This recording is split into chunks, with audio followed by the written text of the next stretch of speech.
अस्सलाम वालेकुम। गोजरा से मुखातिब report. All Pakistan hydro electric power workers union के इंतखाबात पुरअमन मुकम्मल हो गए। गैपको सब डिवीज़न गोजरा तहसील मलकवाल इंतखाबी नताइज के मुताबिक सैयद अदर हुसैन शाह ग्रुप को वाज़ेह अक्सरियत से कामयाबी मिली। दिलचस्प तब्दीली के मुताबिक 12 साल तक मुसलसल सर्कल का चेयरमैन रहने वाले हाजी आमद खामर को सैयद अदर हुसैन शाह ग्रुप ने बुरी तरह हरा दिया।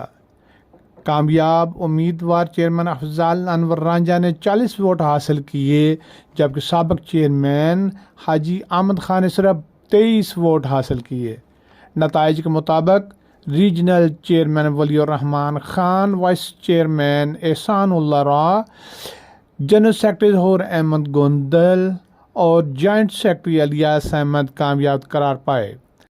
कामयाब ओहदेदारान यूनियन को साथियों ने हार पहनाए और मुबारकबाद दी।